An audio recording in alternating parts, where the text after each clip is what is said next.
آپ کے ساتھ ایسے ایسے چہل علماء بھی بیٹھے ہیں جن کو یہی نہیں پتا کہ کسی کو کلمہ پڑھا دیں اس کے کافر نہیں کہتے، اور جب کلمہ کو پڑھ لے اس کو کافر کہے وہ خود کافر ہو جاتا ہے، اس کا نکاح ٹوٹ جاتا ہے۔ وہ آپ نے جو ادھر کیا حرکت، کیا گاؤں کا نام ہے؟ بہومان میں ایک مرزئی خاندان نے کلمہ پڑھ لیا اور آپ ایسے پاگل ہیں، وہاں جا کہتے نہیں ہم مسلمان نہیں مانتے۔ علماء کے فتوے موجود ہیں کہ نبی پاک صلی اللہ علیہ وسلم کا فرمان ہے کہ جو مسلمان کو مسلمان نہ مانے، کافر کہے، وہ کفر اس کی طرف لوٹتا ہے۔ بسم اللہ الرحمن الرحیم، لبیک لبیک لبیک یا رسول اللہ صلی اللہ علیہ وسلم، تاجدار ختم نبوت زندہ باد زندہ باد۔ چند مہینے قبل شیخ پورہ کے ایک گاؤں میں واقعہ ہوا تھا کہ تاجدار ختم نبوت زندہ باد کے نعرے لگانے پر قادیانی مرتدین نے ہمارے ایک عاشق رسول کو گولیاں ماری، جس کے بعد وہاں جلسہ ہوا تو ان میں سے چند لوگوں نے، ان کے خاندان میں سے قادیانیوں نے کلمہ پڑھا، انہوں نے کہا جی ہم مسلمان ہو رہے ہیں۔ تو پیر ظہیر الحسن شاہ صاحب نے جلسے میں کہا کہ ہم ان کو مسلمان نہیں مانتے، اور لوگوں سے بھی اس کی تائید کروائی۔ اس پر فتویٰ پوچھا گیا ایک مفتی صاحب سے، ان کا نام غالباً مولانا عبد الغفور ہے، رائے گنج کے علاقے میں ان کا کوئی مدرسہ ہے، وہاں کے محتمم ہیں۔ انہوں نے اس بات پر ایک قاعدے کا اطلاق کرتے ہوئے کہ الرضا بالکفر کفر، اس قاعدے کے تحت بھی ظہیر الحسن شاہ صاحب کو بھی کافر مطلق کہا کہ انہوں نے مسلمان کا اسلام قبول نہیں کیا اور مسلمان کو کافر کہا ہے اور لوگوں سے بھی کہلوایا ہے، لہٰذا وہ بھی کافر مطلق ہو گئے، اور جنہوں نے نعرے لگائے وہ بھی کافر مطلق ہو گئے۔ جب یہ فتویٰ میرے پاس پہنچا تو میں بڑا حیران ہوا کہ ایک مفتی اس طرح کا فتویٰ کیسے دے سکتا ہے۔ سب سے پہلے بات یہ ہے کہ کسی کو تکفیر کلامی کے ساتھ موصوف کرنا اور کہنا کہ یہ کافر مطلق ہے، اس کی کفر میں کوئی شک نہیں، اس کے لیے دلیل قطعی یقینی جس میں کسی تعویل یا شبہ کا احتمال نہ ہو اس کا ہونا ضروری ہے۔ بغیر ایسی دلیل کے تکفیر کلامی نہیں ہو سکتی جس میں کسی قسم کا شبہ نہ ہو۔ اگر ضعیف سا بھی شبہ ہو، چھوٹی سی بھی تعویل ہو، کیا مطلب جس پر کفر لگایا جا رہا ہے، جس بات کی وجہ سے اس پر کفر کا فتویٰ لگایا جا رہا ہے، اس بات کے اندر کوئی اسلام والا چھوٹا سا شبہ بھی موجود ہو تو تکفیر نہیں ہوتی، اس کو کافر نہیں کہا جائے گا۔ مثلا ایک شخص نے کوئی جملہ اپنے منہ سے کہا، اس کے 99 معنی کفر والے ہیں اور ایک اسلامی معنی ہے اور تھوڑی سی اس کی تعویل ہوتی ہے، شبہ ہے، تو تمام فقہا اور تمام متکلمین کے نزدیک اس کی تکفیر نہیں کی جائے گی، یہ مسلم قاعدہ ہے۔ اب پیر ظہیر الحسن شاہ صاحب نے جو کہا کہ میں اس کو مسلمان نہیں سمجھتا، وہ قادیانی کے بارے میں، اور ایک بات یہاں یہ بھی نوٹ کرنی چاہیے کہ صرف کلمہ پڑھ لینے سے بندہ مسلمان نہیں ہوتا، بالخصوص ایسا فرقہ اور ٹولہ جو منافق ہو اور قادیانیوں جیسا تخریب کار جو اپنے آپ کو مسلمان ظاہر کرتے ہیں، وہ اگر اپنے آپ کو بچانے کے لیے کہہ رہے ہیں کہ ہم مسلمان ہو گئے تو ہم ان کے اسلام پر اعتبار نہیں کریں گے جب تک کہ ہمیں یقین نہ ہو جائے کہ یہ صدق کے دل سے مسلمان ہو۔ بصورت دیگر اگر ان کو مسلمان مان بھی لیا جائے اور تسلیم کرتے عام پہ وہ مسلمان ہو گئے، اس کے باوجود بھی ان کو مسلمان نہ جاننے والا، ان کی ارتداد اور قادیانی کے ساتھ منسوب ہونے کی وجہ سے ان کو مسلمان نہ ماننے والا کافر مطلق نہیں ہو سکتا۔ اس پر تکفیر کلامی نہیں ہو سکتی، اس کو کافر نہیں کہا جا سکتا۔ اس کی دلیل کیا ہے؟ پہلی دلیل کہ پیر ظہیر الحسن شاہ صاحب کے پاس ان کے اس بات کی تعویل موجود ہے، وہ یہ کہہ سکتے ہیں کہ منافقانہ رویے میں یہ قادیانی مشہور ہیں، انہوں نے صرف اپنے آپ کو بچانے کے لیے کلمہ پڑھا۔ تو بتاؤ، عبد الغفور صاحب سے میں کہوں گا، بتاؤ اس تعویل کے بعد ان پر کفر کا اطلاق ہوگا، تکفیر کلامی ہوگی؟ کیا یہ شبہ نہیں ہے؟ وہ پیش نہیں کر سکتے تعویل؟ تو پھر آپ نے کس طرح یہ تکفیر کی؟ نمبر 2، آپ نے کہا الرضا بالکفر کفر، کہ پیر ظہیر الحسن شاہ صاحب نے ان کے کفر پر رہنے کو اچھا سمجھا، جبکہ الرضا بالکفر کفر کا معنی کیا ہے؟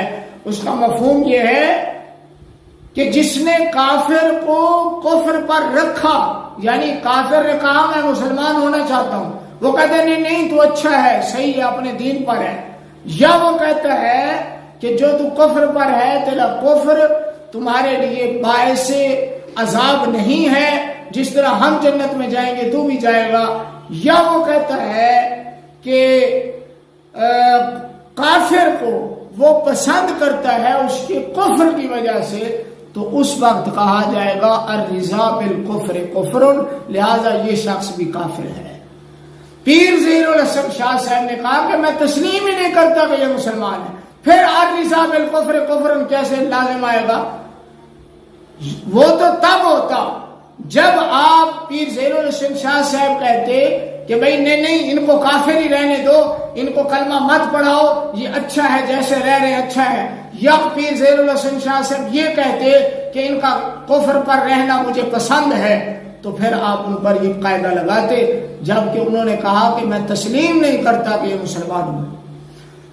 نمبر 3، تیسری دلیل کہ پیر ظہیر الحسن شاہ صاحب پر کفر لازم نہیں آتا، وہ جو آپ نے خود دلیل پیش کی ہے بخاری شریف کی حدیث کہ حضرت خالد بن ولید کو حضور نے بھیجا قبیلے کے پاس کہ جاؤ دعوت اسلام پیش کرو ان کو، تو جب آپ نے دعوت اسلام پیش کی تو انہوں نے کہا جی ہم نے چھوڑ دیا، دین چھوڑ دیا، بس اتنا کہا۔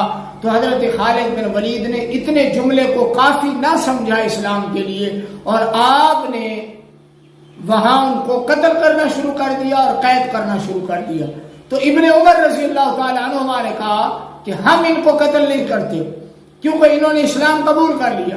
جب حضور کی بارگاہ میں یہ واقعہ پہنچا تو حضور علیہ السلام نے 2 مرتبہ فرمایا اے اللہ میں خالد کے اس کام سے بری ہوں۔ یہ آپ نے روایت خود پیش کی ہے بخاری شریف کی۔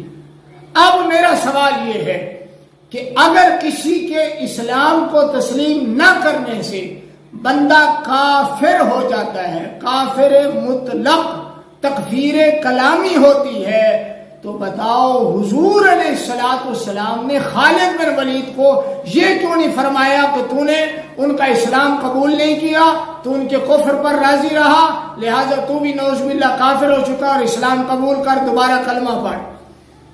حضور نے یہ کیوں نہیں فرمایا؟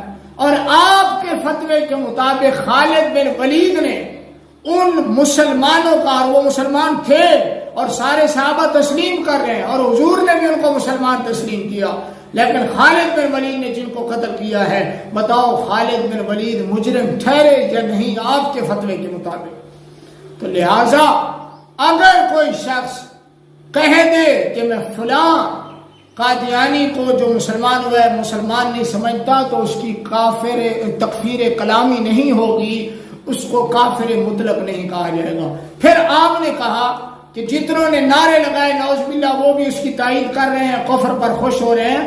میں حیران ہوں کہ آپ کو مفتی کس نے بنایا کہ عوام جن کو پتہ ہی نہیں ہے کہ یہ کفر ہے کیا اور یہ بات کفر ہے یا نہیں، وہ اگر تصدیق کر رہی ہے تو اس پر آپ نے کیسے کفر لازم قرار دے دیا نعوذ باللہ، جبکہ سیدنا پیر میر شاہ سے فرما رہے ہیں اگر کوئی بات کفر ہے اس وقت تک اس کی تصدیق کرنے والے کو کافر نہیں کہا جا سکتا جب تک اس کو یہ معلوم نہ ہو کہ اسلام کے اندر یہ کفر ہے۔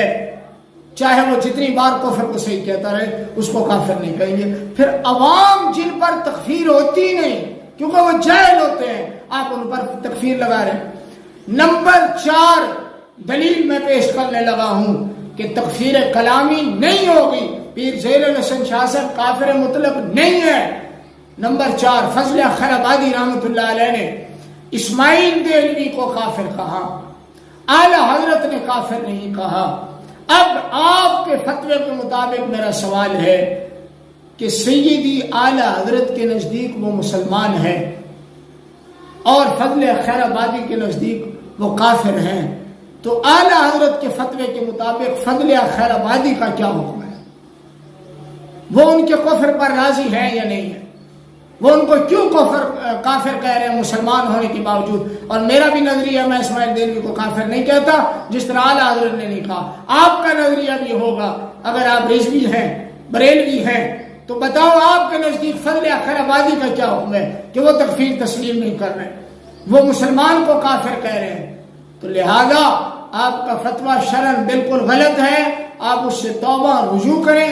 تکفیر کلامی قطعاً نہیں ہو سکتی، کافر کبھی بھی نہیں کہا جا سکتا اگر کوئی بندہ کسی کو مسلمان نہ کہے۔ اگر اس کے پاس کوئی دلیل ہے، کوئی نہ کوئی تعویل اور بہانہ ہے، تو اس کو کافر نہیں کہا جا سکتا۔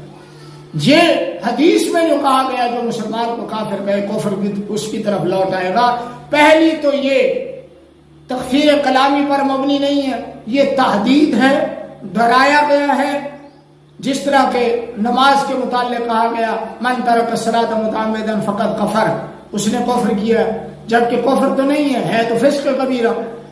دوسرا، یہ حدیث پاک اس وقت لاگو ہوگی جب بغیر کسی تعویل اور بہانے کے کسی مسلمان کو یقینی طور پر، اعتقادی طور پر وہ کافر کہے، پھر یہ حدیث لوٹے گی۔ لہذا آپ کا فتویٰ عبدالغفور صاحب بالکل غلط ہے، اس پر آپ کو چیلنج ہے، آپ تحقیق کریں اور مفتیان کرام سے میری اس ویڈیو کے بعد ویڈیو کو بھی سنائیں مفتیان کرام کو، پھر آپ مفتیان کرام تمام سے تصدیق لیں کہ میرے اعتراض صحیح ہے یا نہیں، اس کے بعد آپ فتویٰ جاری کریں۔ تھوڑی سی میں سروس میاں جلیل کی بھی کرنا چاہتا ہوں، ڈرم کی۔ وہ ڈرم جو کہہ رہے ہیں کافر ہو چکے ہو، اور بھائی تمہیں کیا پتا ہے کفر کیا ہے، اسلام کیا ہے؟ تمہیں تو استنجو کے طریقہ کا نہیں پتا کہ سنت طریقہ کیا ہے۔ اگر پتا ہے تو آ کے بتاؤ کہ سردیوں میں کیا طریقہ ہے اور گرمیوں میں کیا ہے۔ خدا کا خوف کرو۔ تم بات کر رہے ہو ایمان اور اسلام کی، جو آج تک قادیانی کو بہن بھائی کہنے والے کافر مرتد کے ساتھ، مسلم لیگ کے ساتھ کھڑا رہا، وہ مومن ہے، تم مومن ہے؟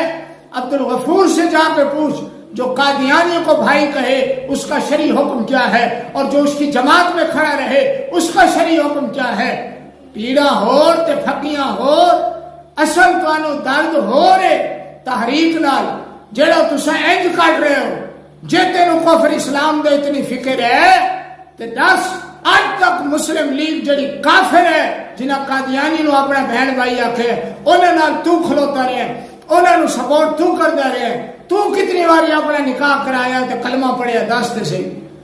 خدا دا خوف کرو۔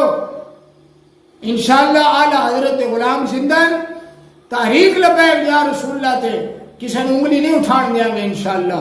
لہذا یہ فتویٰ مسترد کر دیا سا، یہ فتویٰ غیر معتبر ہے، اس کے اندر کوئی ایسے دلائل نہیں جڑے یقینی اور پختہ ہون۔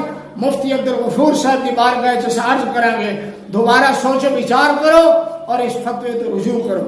لبیک لبیک لبیک یا رسول